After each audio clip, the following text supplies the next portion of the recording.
Let's start practicing energy Bagua aerobics. Begin with warm-up exercises. Feet shoulder width apart. Prepare for side stretch. Stretch your left hand up. 1、2、3、4、5、6、7、8。 Switch. 2、2、3、4。 Prepare for chest expansion. To the left. 1、2、3、4、5、6、7、8。2、2、3、4。 Prepare for high knees. Right leg first. 1、2、3、4、5、6、7。 Kick back. 2、2、3、4、5、6、7。 Put your right leg back for lunges. 5、6、7、8。 Bring your hind leg a half step forward. Sit back and raise your toes. 5、6、7、8。 Switch. 1、2、3、4、5、6、7、8。 Sit back. 3、4、5。 Prepare to rotate wrists and ankles. Rotate your left side first. 3、4、5、6、7、8。 Switch. 2、2、3、4、5。 Prepare to settle chi. Repeat 3 times. First time. Legs are slightly bent. Second time.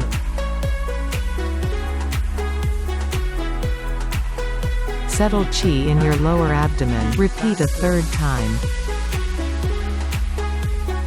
5、6、7、8。 Get ready for the first set of movements. Do punch and kick. Bring back your right leg and punch with your right hand. 1、2、3、4。 Use force from your back when punching. The back drives the arms to exert force. 5、6。 Prepare to switch. Switch. Left punch, right punch, kick. Exert force from your back. 7、8。 Harder. 2、2、3、4、5、6、7、8。 Prepare for archery exercise. 5、6、7、8。 Bring back your right leg. 3、 Turn left. 5、6、 Bring back. 8。 Do the archery stance. 3、 Turn right. 5、6、 Bring back. 8。 Use force from both arms. 3、 Turn your waist. 5、6、7、8。4、2、3。 Turn. Keep your core stable. 7、8。 5、2、3。 Turn left. 5、6、7、8。 Last 3 times. 3、 Turn right.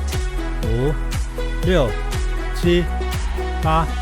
Pull back with force. 3、 Turn your waist. 5、6、7、8。 8、2、3。 Turn. 5、6、7、8。 Prepare for knee strikes. 做撞膝。 Right knee first. 1、2、3、4。 Hands and knee exert force simultaneously. 7、8。 Engage abdominal power.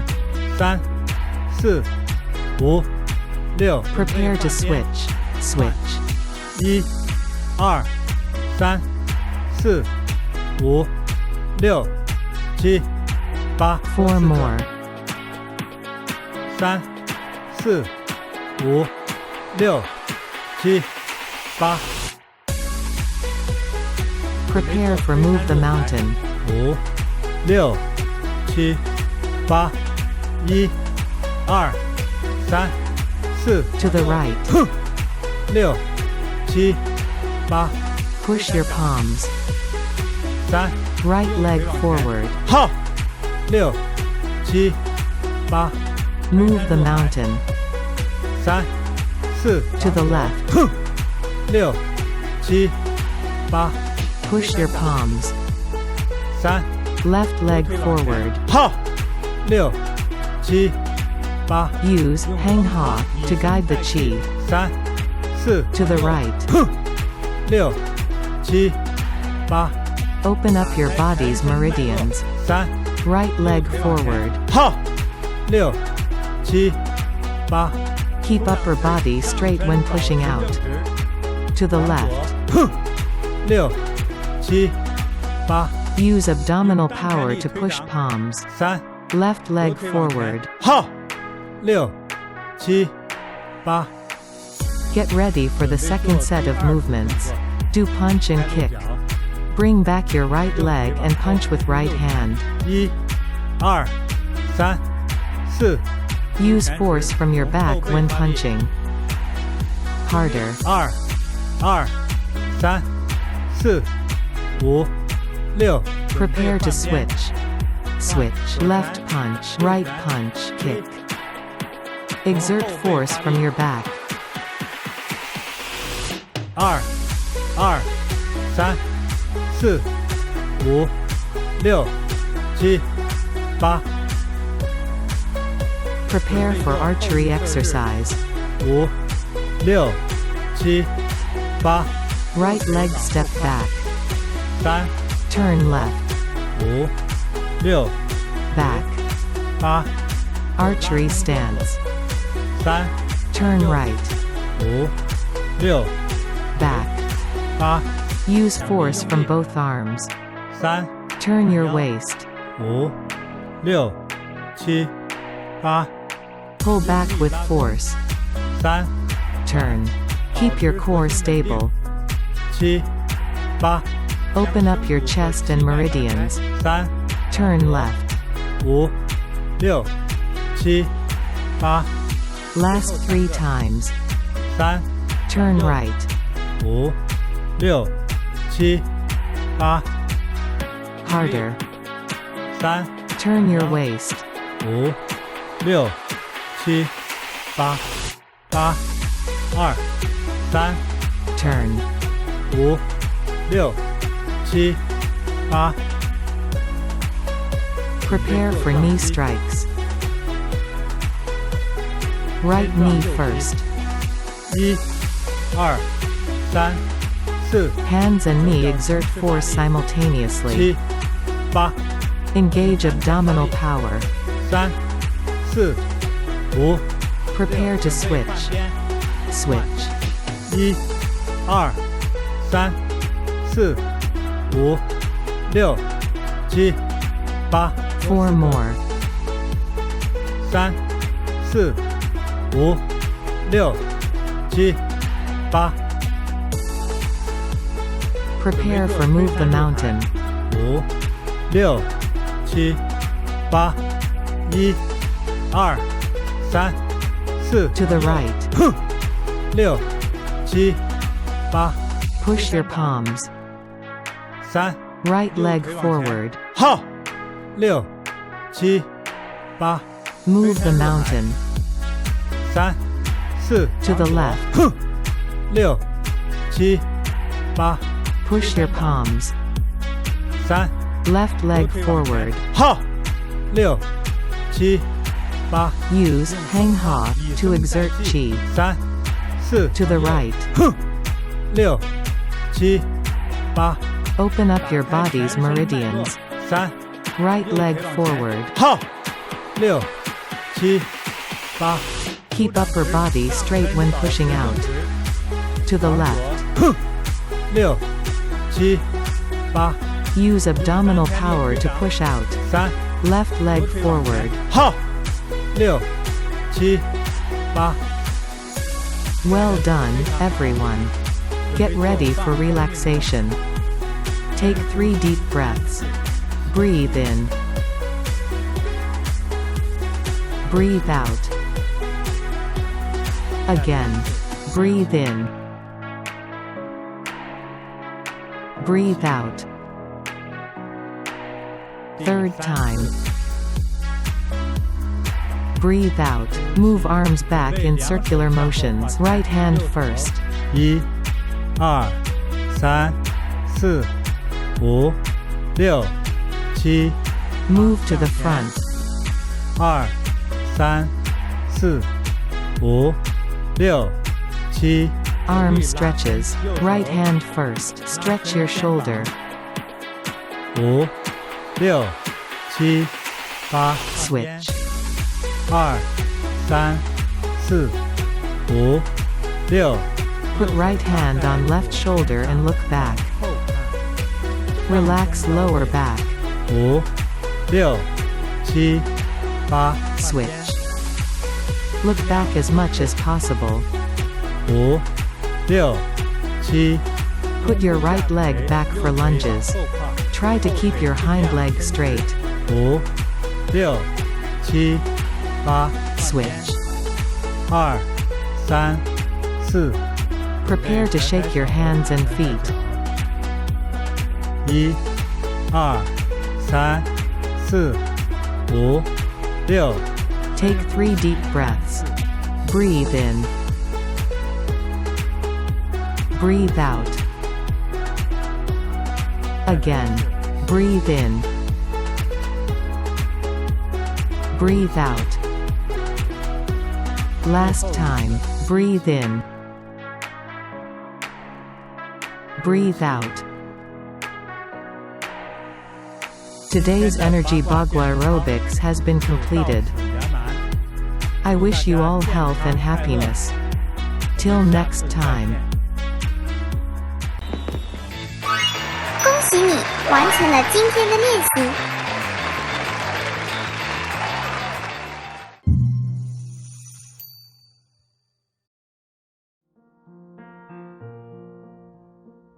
Master JinBodhi's Golden Words. The best time to plan the year is spring. The best time to plan the day is dawn. If we recite Master JinBodhi's Golden Words every morning, we'll be full of energy, confidence, creativity, vitality, and infinite charisma for the entire day. Everything will be transformed. Please recite them aloud. I am most compassionate. I am most confident. I am most tolerant. I am most courageous. I am most trustworthy. I am most punctual. I can do anything. I am full of wisdom. I am most knowledgeable. I love to read. I love to observe.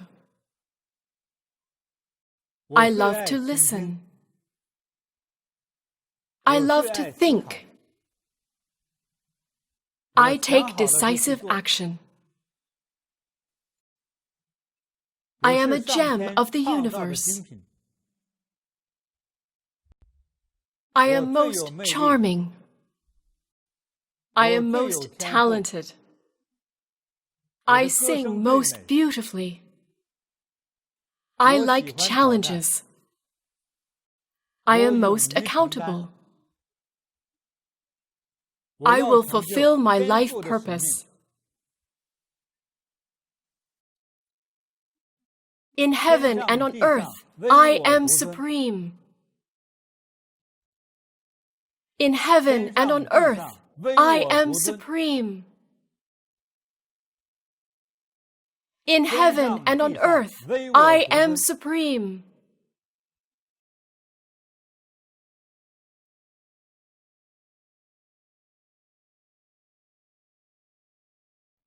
Please sit down slowly. 请大家 Relax 调整 your 好 body and 自己 mind. 的身心状态，把身心 Remain 都 calm 处在 and 安 relaxed. 定、放松、清静的状态中，认真 Listen 的 carefully. 聆听。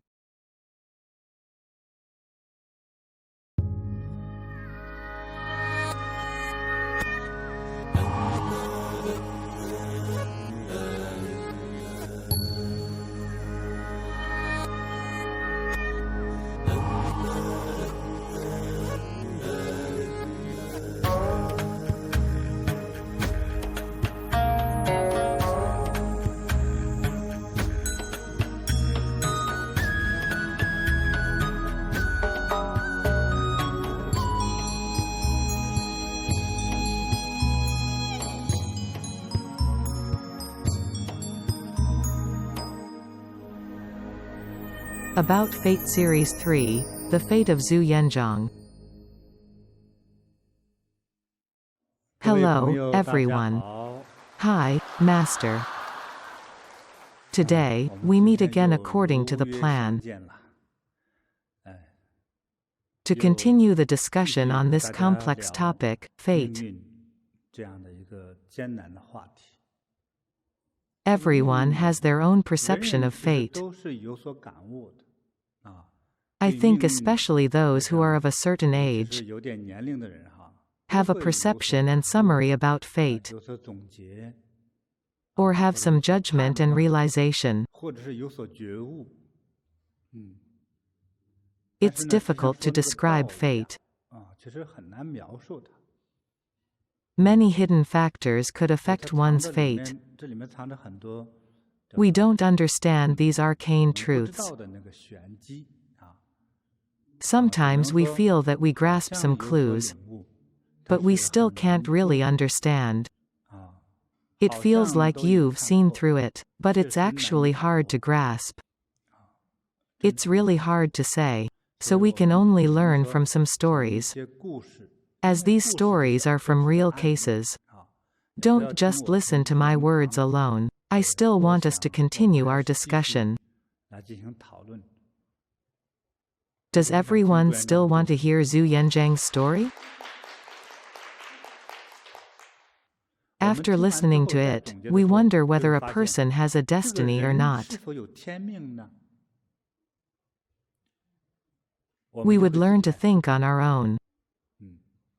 This was Zhu's family condition. He lived in the Fengyang region of Anhui province. He hadn't received an education, he took care of landlord's cows. This wasn't hard labor, he only needed to goad the cows to the hill to eat grass. As long as the cows didn't fall to their deaths or run away, it was fine. Okay, let's talk about the bad things he did when he was little. He was a kid with wild dreams.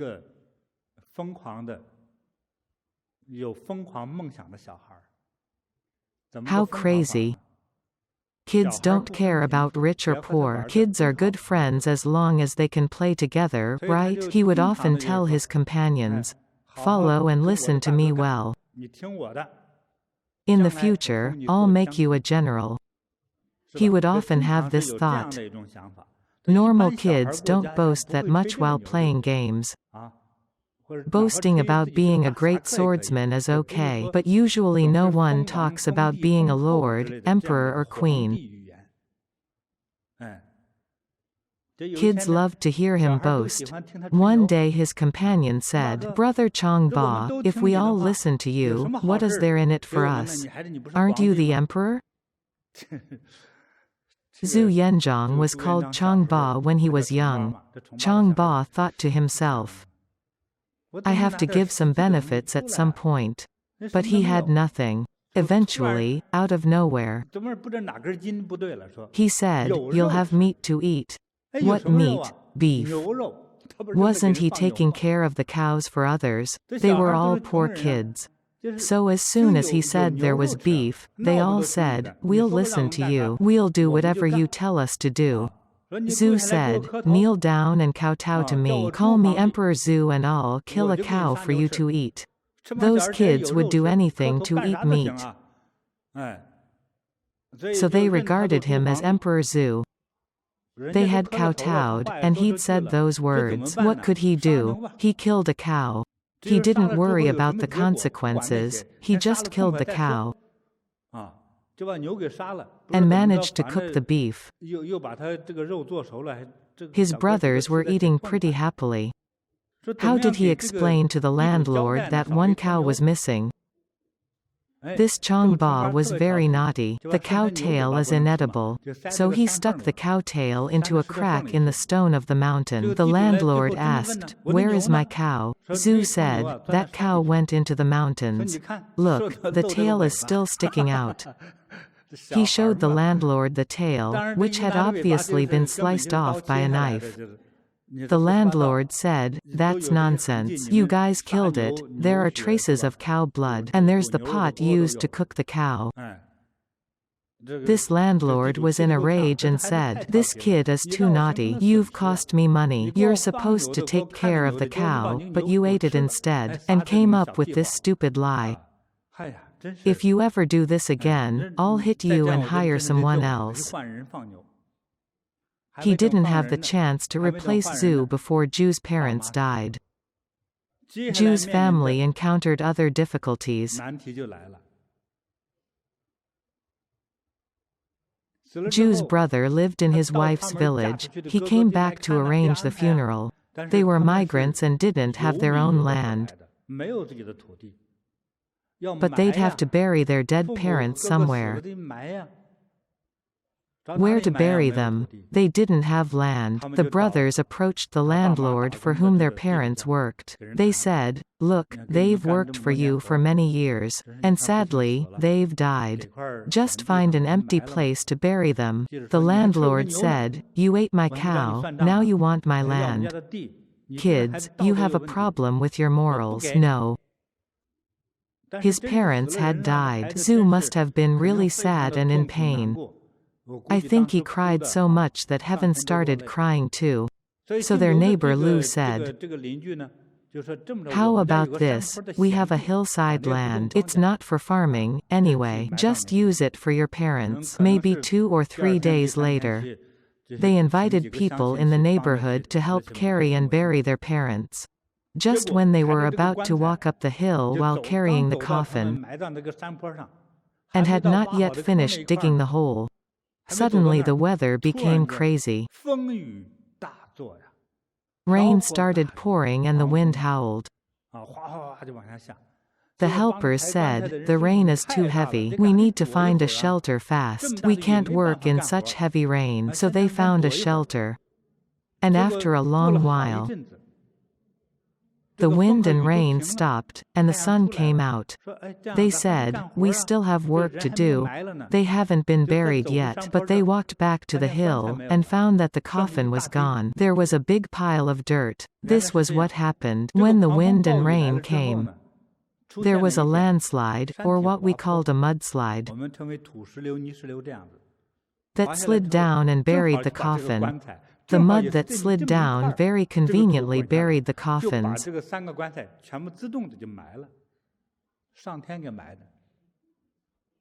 This was a miracle, right? This story was recalled and written by Zhu himself.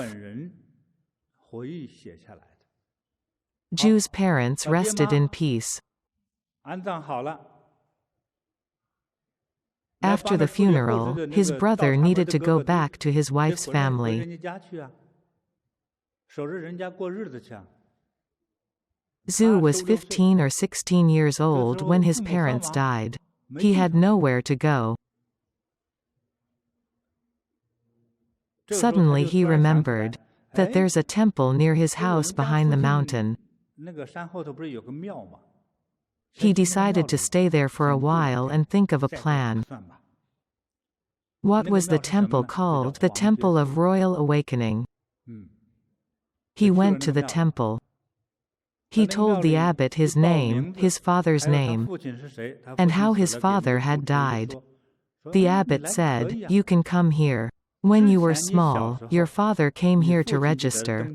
We wanted you to become a monk here, but your parents were reluctant to let you go and said they'd think about it. Now they've passed away and here you are. Sure, we talked about this before. It's also an opportunity to come here to self-cultivate.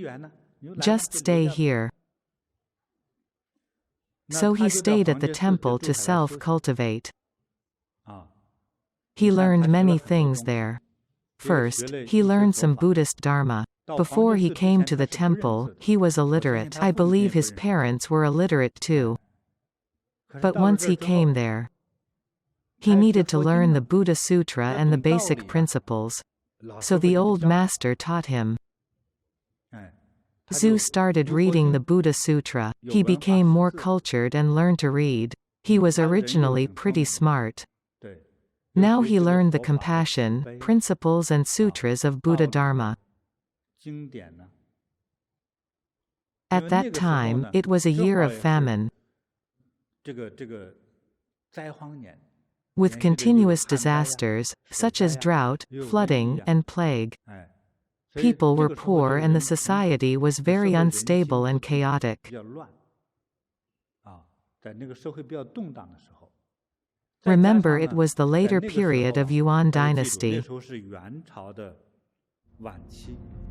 During the later period of Yuan dynasty, there were serious power struggles within the ruling class. The rulers were cruelly exploiting people to collect heavy taxes. The masses lived in dire poverty and started revolting almost everywhere. Zhu cultivated in the temple for about 3 years. Many people came to become monks because of the famine. At the temple, the offerings were not enough to feed all monks. The abbot said, "We hope the young monks will travel around and seek offerings. The temple can no longer support you all." Zhu was a young man, so he went to seek offerings. The place he went the most was the Haozhou region of Anhui province. It was hard for a young man like him to ask for money and meals. He took his first step in sales, the hardest one, face-to-face sales. He had no products to sell, but asked directly for money and meals. It was hard, so when he recalled this time in his life, he felt the cold wind blowing and missed his parents and relatives. All he got was hunger, coldness and pain.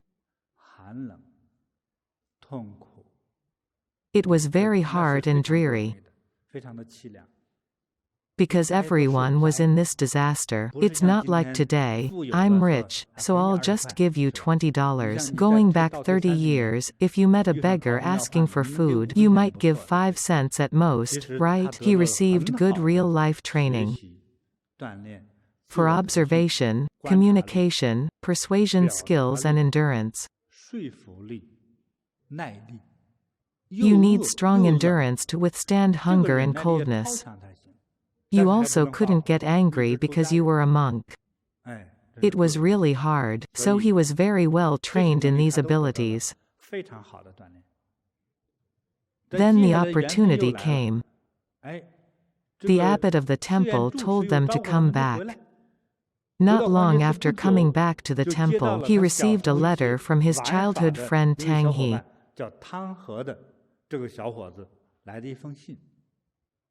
Tang He played with him when he was a kid. He even called him Big Boss. Tang He wrote him the letter to persuade him to join the rebel army.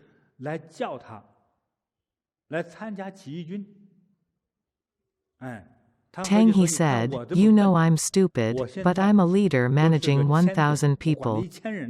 Today, we'd call him a commander. I eat so well and have my own guards. If I boast to the villagers, everyone will envy me. My armor is all made of copper, you know. My knife is so good." He started boasting. In the past, not many people sent letters. And it is for a little monk. So the whole temple knew about the letter. Some people had already reported him to the officials. There were so many rebels, the officials hadn't had the chance to catch him. But he felt a strong sense of danger. Something was not right. It was too dangerous. He really couldn't make a decision. So what should he do? The Temple of Royal Awakening had a section for drawing sticks. Our center has a system like this too. Before drawing a straw, he needed a wish. He made a wish: I want to stay at the temple and practice, not go anywhere. He drew the straw. This was what he got: great peril. It meant extreme danger. He would have a severe catastrophe. Any draws that included peril meant deaths. Peril. This won't work then. He quickly put the straw back. How about being a wanderer? I'm not staying in the temple, but I'll still self-cultivate. Please, Buddha, show me the right path. He closed his eyes and selected a straw. He was afraid to look. Oh no, great peril. It was still great peril. Still no good. He was being pushed to revolt. He had no other path. How about I just follow the peril? I'll go where there's danger. I have no other choice. I'll just go where the peril lies. To find out whether he could go, he drew another straw. Safe and sound.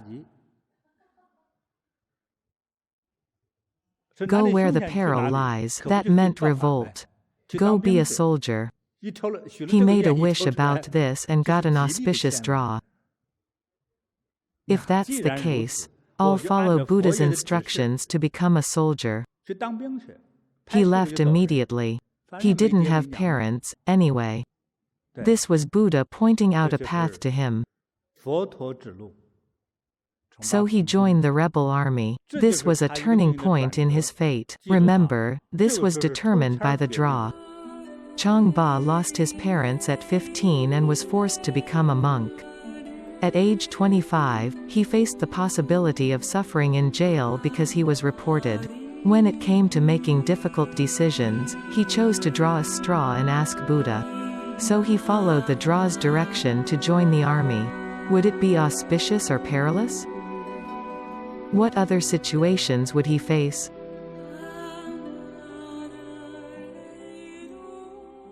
Okay, he was to join the army. Where? I think it was in the Haozhou region. Anyway, he went there. When he reached the city gate, this city had already been seized by the rebel army. That was where his old friend, Tang He, was stationed. The general defending this city was Guo Zixin, General Guo.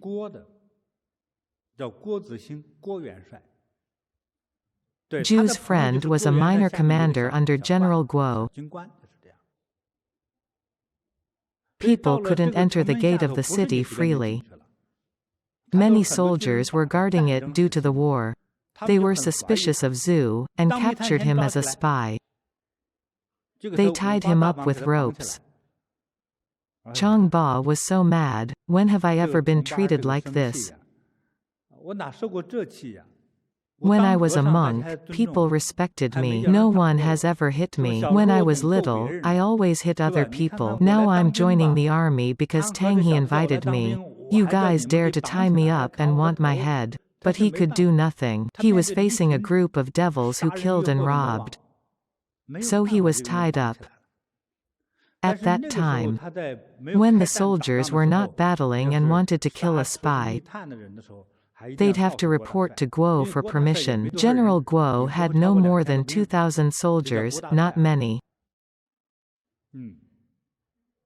Guo said, "Let me take a look. Where's the kid? Let me interrogate him."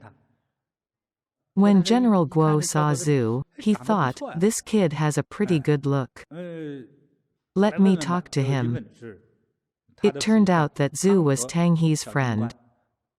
It was upon General Guo's command that Tang He wrote letters to persuade his family, classmates, and playmates from the same village to join the army. General Guo said, he's not a spy. He didn't see Zhu clearly, but overall, he felt that Zhu looked like a heroic man. As your identity is okay, just stay and become a soldier. About a month later, General Guo came to their camp again to inspect. He just wanted to see how Changba was doing, to see if he was dead or had run away. Guo found their campsite and surroundings were organized and cleaned very well. It had never been that clean before. The leader of the campsite said, "General, we've completed all our tasks ahead of schedule." The general hadn't asked why. He continued, "After Changba came, he became my competent assistant. He is very detail-oriented and focused, unlike those idiots there, who always do work the wrong way. He does things very well, and even helps me manage people." General listened to him go on and was delighted. "Tell him to meet me." Now he was an official soldier, his face was washed, he was good-looking. General Guo looked at him. Wow, very good looks. He couldn't help but praise him in his heart. After listening to the officer's report, he knew that Changba did so many things well. He had initially wanted to train him for a few years. The more he listened, the more he couldn't wait. He said, "How about following me directly?" He would be a guard who served the general. This would be a very fast promotion path. So he followed the general around and did some fetching and carrying work. The general looked at him closely and said, "This person will definitely surpass me in the future. He has what it takes to be a hero." After that he asked, "What's your name, Changba?" "Well, if you're going to join the gang, you need an official name." But Ju's parents were both dead, so General Guo said, "I'll give you a name. Your last name is Zhu, right?" He flipped through the dictionary. "Let's call you Yanzhang," titled Guo Rui. So his name was changed to Zhu Yanzhang. The general quickly gave him another joyous event. General Guo took care of a daughter of his deceased best friend Ma. This lady was known as Miss Ma. This girl was very special. She was very smart from a young age, well-behaved and sensible. The Ma family only had this daughter and no other kids.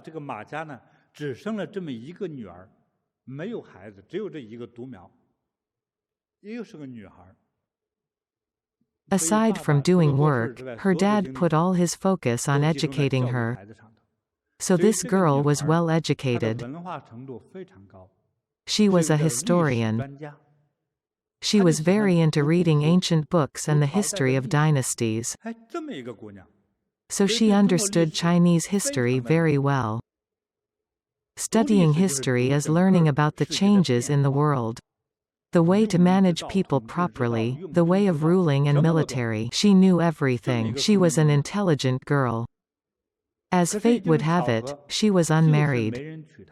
She was 20 years old. Because she was the child of Guo's best friend, he treated her as his foster daughter. Ms. Ma called Guo her adoptive father. He really took her as his own. So Zhu became the adoptive son-in-law. A special family bond was formed. Let's talk about General Guo again. His father used to be a famous fortune teller.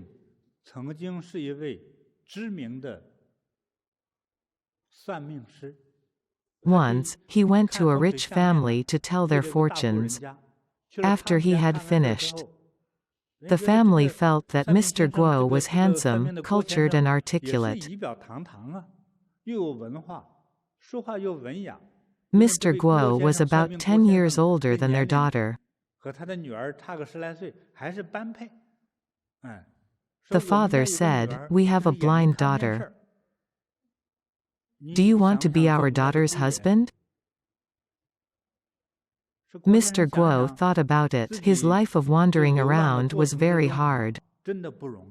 It was also a famine and disaster year. He didn't earn much with fortune-telling. He was constantly on the go, and had to withstand risks. He risked being forced to join the army and die. He wanted to find a place to settle down. So he said, "I agree." Then he married this local blind girl. One of their children was General Guo Zixin. With a father as a fortune-teller, Guo had knowledge of physiognomy. He could tell that Zhu Yanzhang wasn't a loser, a peasant or an ordinary person.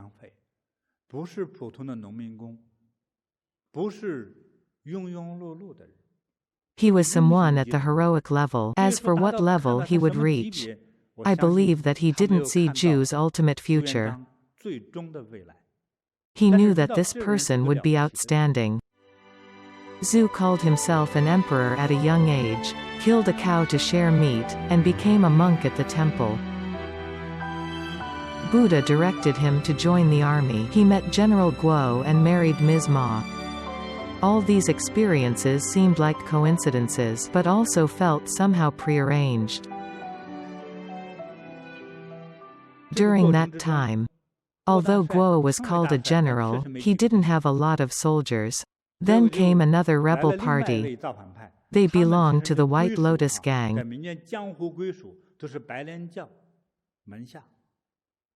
He was General Sun Da-ya. His real name was Sun Da-ya. I call him Sun Da-ya. General Sun came, and he had more people than Guo. They were all squished into one small city. Next, there was famine, no food to eat. Many people initially joined the army because of famine. So when they were squished into a small city, without food and supplies, everyone wanted to push the others out. They needed a legitimate reason. They were all rebel parties under the White Lotus gang. No one had a good reason to push the others out, so the biggest bullies, the most ruthless, would win. One day, Sun came up with a dirty strategy. He arranged for some personal guards to abduct Guo.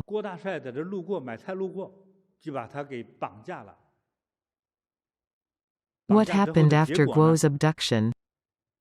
His adoptive son-in-law Zhu found out. Zhu was worried.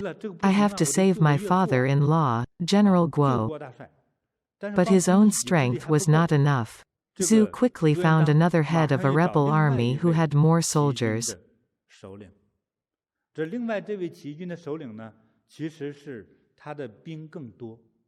He had been getting along well with General Guo.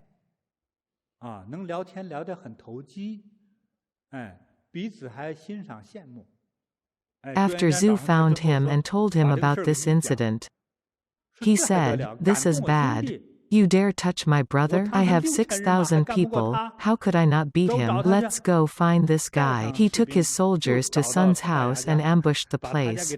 "Bring Sun to me and tie him up. Release General Guo." They found General Guo and released him. According to the rules of the gang, they all belonged to the White Lotus gang, so they were on the same side. Sun Da-ya had to make up an excuse for his abduction of Guo. I actually didn't want to kidnap him.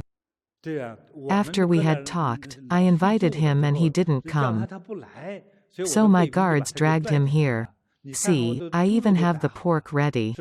I just wanted to chat, not kidnap. You've made a mistake. So Sun didn't get killed. Everyone went back to their homes like nothing happened. But General Guo knew in his heart what had happened. Guo was really grateful to his son-in-law. He thought Zhu was brave, strategic, affectionate and faithful. He grew to like him more. Because of this, he said, "I'll promote you." His position was similar to a commander now. After giving him this position, General Guo also told him, "Yanzhang, I promoted you to this important position. But you have to look for soldiers by yourself. Zhu said, just give me the position and I can do it. Zhu went back to his hometown. Where was his hometown? Fengyang region of Anhui province. He went back to his hometown and recruited a few hundred people in 3 months. A coincidence happened.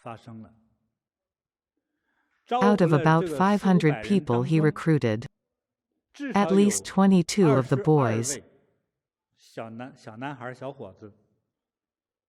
became generals who followed Zhu to conquer the country. Out of all 24 generals, at least 22 of them were from there. When he had this group who were directly led by him, he started his real military career. In the later years of his career, he always got guidance from some person with great wisdom. He won almost every battle, defeating larger troops. Zhu then faced his greatest enemy, Chen Yu Liang. It was rumored that Chen had around 600,000 soldiers. One day, Zhu had a discussion with his generals. Everyone, look, this is what the world looks like right now. Now we must fight off these two people, Chen Yu Liang and Zhang Shicheng. Remember, Chen Yu Liang has around 600,000 soldiers. Zhang Shicheng has 200,000 soldiers. We have to choose one to fight. Who do we pick? I say we fight the easiest. Fight Zhang Shicheng. Don't fight Chen Yu Liang. How about we wait for 2 years? There were also people said, we surrender. Out of the two foes, Zhu's generals thought Zhu should fight Zhang, but Zhu wanted fight Chen. The first meeting was dismissed unhappily. At this time, they found a great individual. This person was the famous Liu Ji, Liu Bo Wen. Legend has it that he was similar to a celestial being. Liu Bo Wen was invited. He listened to their military meeting for 3 or 4 days. He didn't say a word and was expressionless. Historical records indicate Zhu couldn't hold it anymore and said, Mr. Liu, can you guide us for a bit? Liu Bo Wen said, you really want me to say it?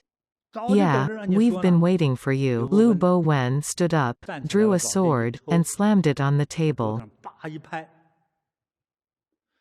This was not his usual style.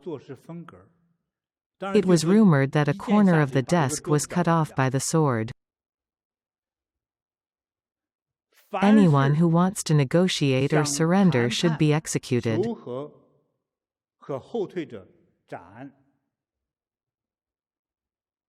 This is my first thought. Second, we must fight. Who? Chen Yu Liang, the hardest person to fight.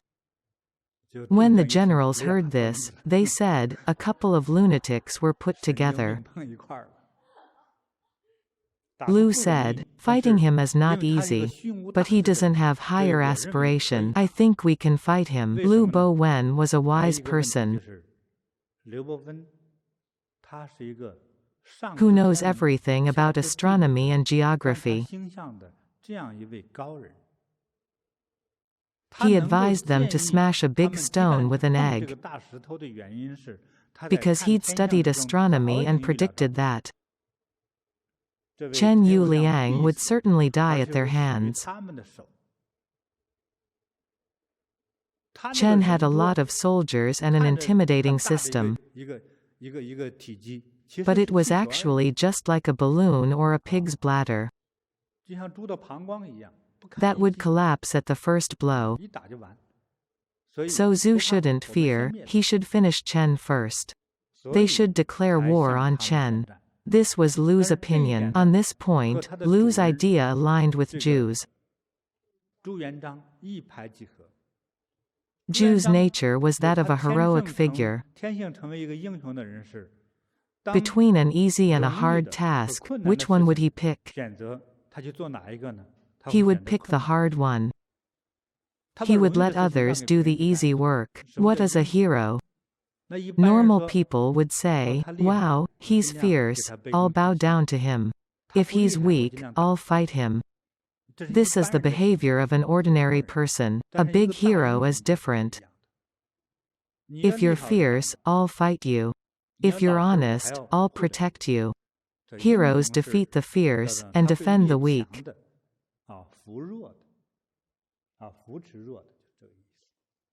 When they made the choice to fight Chen Yuliang,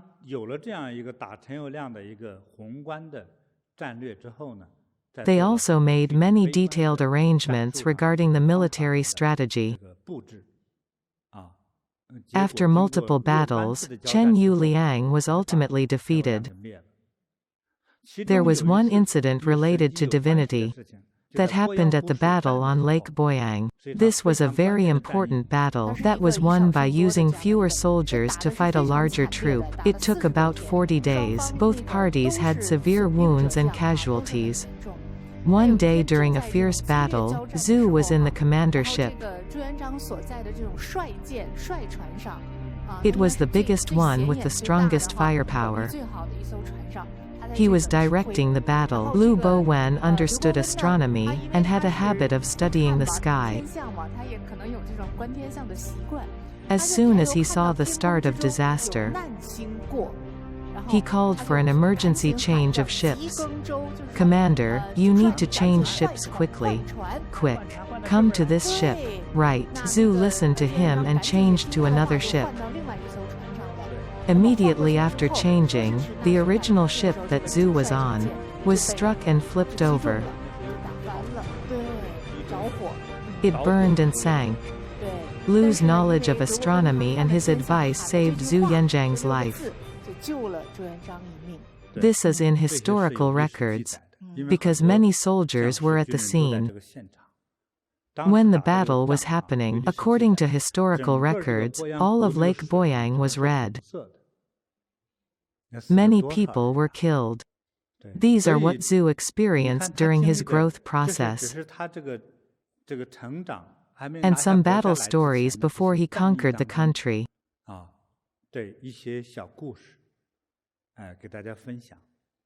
We can reflect upon and analyze it on our own. Some people say, those who work hard win. I don't believe in anything. As a rebel, Zhu was supposed to believe in nothing, right? Through constant hard work, he made it as an emperor. Maybe it's like this. Or he was destined to do this thing. So he encountered this war and met certain people. I'm not sure. So yeah, fate. It makes me reflect deeply. Here I'll give a small reminder. What was Zhu Yanzhang's nickname? Chong Ba.